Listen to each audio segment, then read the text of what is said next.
নমস্কার বন্ধুরা। নিরামিষের দিনে রোজ রোজ কী বানাবো সত্যি কথা মাথায় আসে না। আজকে একটা সম্পূর্ণ নিরামিষ পটল পনিরের রেসিপি আপনাদের সাথে শেয়ার করব। এর জন্য এখানে পনির নিয়েছি। পনিরগুলোকে টুকরো করে কেটে নেব, একটু লম্বা লম্বা টুকরো করে আর একটু পাতলা করে পনিরটাকে কেটে নেব। চাইলে মোটা পনির করেও কাটতে পারেন, তবে একটু কাটিংটা অন্যরকম হলে খেতেও তো বেশ ভালো লাগবে। পনিরগুলোকে ঠিক ওরকমভাবেই কেটে নিচ্ছি। এবার একটা পাত্রর মধ্যে পনিরের টুকরোগুলো নিয়ে নিলাম। এর সাথে পটল কেটে রেখেছি, পটলগুলো নিয়ে নিচ্ছি। পটলগুলো যেভাবে তরকারি কাটে সেরকমই অর্ধেক করে কেটে নিয়েছি। এবার এই পটল আর পনিরের মধ্যে কিছু মশলা ম্যারিনেট করে নেব। প্রথমে দিয়ে দিচ্ছি হলুদ গুঁড়ো হাফ চা চামচ, দেবো একটুখানি শুকনো লঙ্কার গুঁড়ো হাফ চা চামচ, এর সাথে দেব একটুখানি স্বাদ মতো লবণ, আর দেব কর্নফ্লাওয়ার। এখানে আমি 1 টিস্পুন কর্নফ্লাওয়ার দেব। এবার হাতের মধ্যে অল্প একটু জল দিয়ে এগুলোকে ভালো করে মাখিয়ে নেব। পটল আর পনির একসাথে সমস্ত কিছুকে ভালো করে মাখিয়ে নিচ্ছি, তবে একটু সাবধানে মাখাতে হবে, পনির না হলে ভেঙে যাবে। সেজন্য একটু হালকা হাতে এগুলোকে মাখিয়ে নেব। কর্নফ্লাওয়ারটা দিলে কী হবে, ভাজার সময় বেশ একটু ক্রিস্পি হবে। এবার কড়াইতে দিয়ে দিচ্ছি সর্ষের তেল। তেল ভালো করে গরম হলে প্রথমে আমি পনিরের টুকরোগুলোকে ভেজে নেব।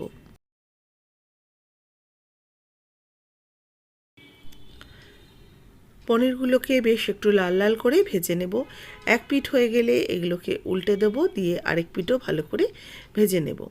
তবে খুব বেশিক্ষণ কিন্তু সময় লাগে না, মোটামুটি 2 থেকে 2.5 মিনিটের মধ্যেই পনিরের টুকরোগুলো বেশ লালচে করে ভাজা হয়ে যায়। দেখুন পনিরগুলো ভাজা হয়ে গেছে। এবার এগুলোকে তেল থেকে উঠিয়ে একটা পাত্রর মধ্যে নিয়ে নিচ্ছি, আর তাতে একটু সামান্য জল দিয়ে রেখেছি। পনির ভেজে যদি জলের মধ্যে চুবিয়ে রাখা যায় তাহলে কিন্তু পনির খুব সফট হয়ে যায়। এবার ওই তেলের মধ্যেই বাদবাকি যে পটলগুলো রয়েছে পটলগুলোকে দিয়ে দেবো ভেজে নেওয়ার জন্য।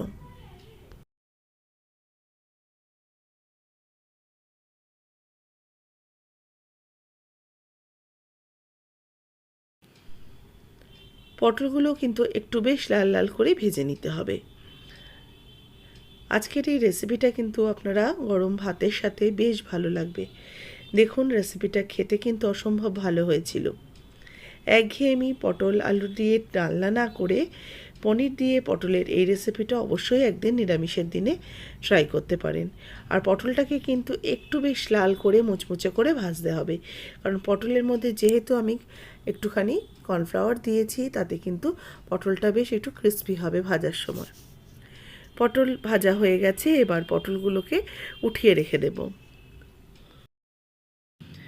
এবার কড়াইতে আরও একটু তেল দিয়ে দিলাম।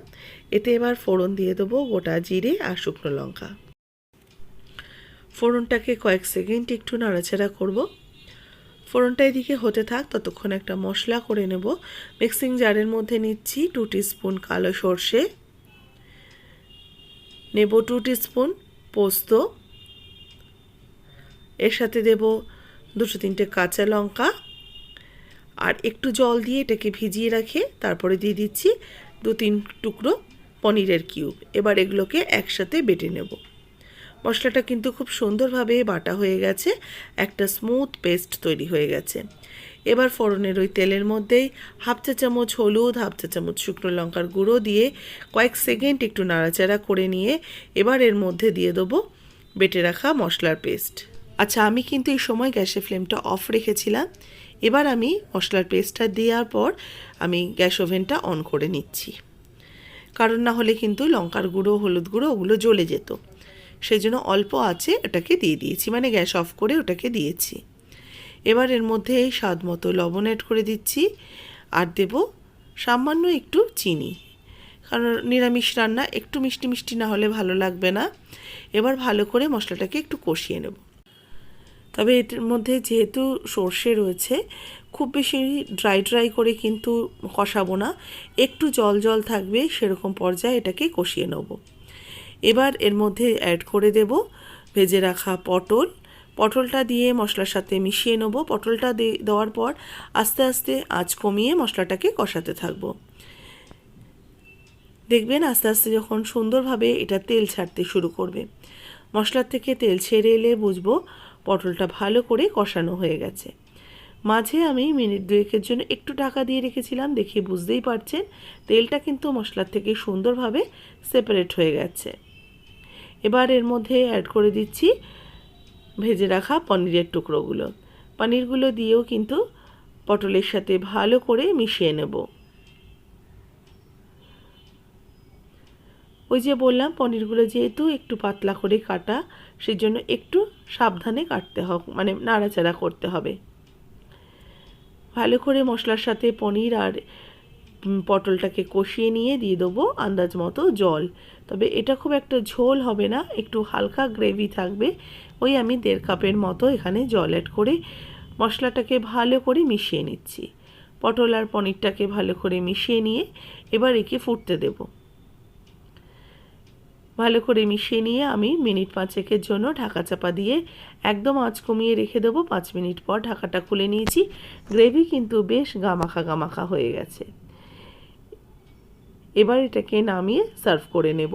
একদমই তৈরি হয়ে গেল পটল পনিরের এই দুর্দান্ত স্বাদের একটা নিরামিষ রান্না। রেসিপি কেমন লাগলো অবশ্যই জানাবেন, ভালো লাগলে লাইক শেয়ার করবেন। যারা নতুন দেখছেন অবশ্যই সাবস্ক্রাইব করবেন পাশে থাকা বেল আইকন সমেত। যারা ফেসবুক পেজ থেকে দেখছেন পেজটাকে অবশ্যই ফলো করে রেসিপিটাতে একটা লাইক দিয়ে দেবেন। আর এটা কিন্তু গরম গরম ভাতের সাথে অসাধারণ লাগছিল খেতে। অবশ্যই এবারের মঙ্গলবার, বৃহস্পতিবার, শনিবার যেদিন নিরামিষ খান এই রেসিপিটা কিন্তু অবশ্যই ট্রাই করতে পারেন।